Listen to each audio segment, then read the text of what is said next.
வணக்கம். இதுவரையிலும் இந்த சேனலை சப்ஸ்கிரைப் பண்ணாதவங்க சப்ஸ்கிரைப் பண்ணுங்க, பக்கத்தில் இருக்கக்கூடிய பெல் பட்டனை கிளிக் பண்ணுங்க. உடனுக்குடனே வீடியோ வந்து சேரும். ஹாய் வியூவர்ஸ், இன்னைக்கு பாருங்க ஃப்ரூட்ஸ் எப்படி தயாரிக்கிறாங்க அப்படிங்கிறத போட்டிருக்கோம். அதாவது இதில் வரக்கூடிய பாதிக்கு மேற்பட்ட பழங்கள் கெட்டு போனதாக தான் வருது. இதில் பாருங்க அழுகுனதாகவும் மறுபடியும் அழுக்கு நிறைஞ்சு இந்த மாதிரி ரொம்ப கெட்டு போன பழங்களை பயன்படுத்தி தான் உங்களுக்கு வந்து பார்த்தீங்கன்னா பாட்டில் அடைக்கப்பட்டிருக்கக்கூடிய இல்லை பேக்கெட்டில் இருக்கக்கூடிய ஜூஸ் ஐட்டம்லாம் தயார் பண்ணுறாங்க. அது பாருங்கள் எவ்வளோ அழுகுன பழங்கள்லாம் வருது. மேங்கோ ஜூஸோ இல்லை மற்ற எந்த ஜூஸ் ஃப்ரூட் ஜூஸாக இருந்தாலும் தயவுசெய்து கடைகளில் வாங்கி குடிக்காதீங்க.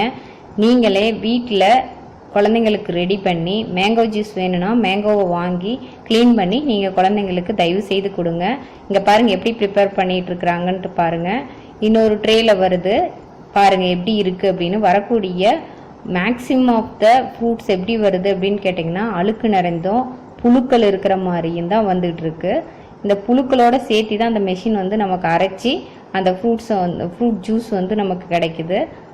பாருங்கள், நீங்களே பாருங்கள், வீடியோ பார்த்து தெரிஞ்சுக்கங்க. தயவு செய்து குழந்தைகளுக்கு பாக்கெட்டில் அடைக்கப்பட்டதும் ஜூஸ்களை தயவு செய்து கொடுக்காதீர்கள். தயவு செய்து வேண்டி கேட்டுக்கொள்கிறோம். நீங்கள் இந்த மாதிரி பாட்டில் ஜூஸை குழந்தைங்களுக்கோ நீங்களோ வாங்கி அருந்தாதீங்க.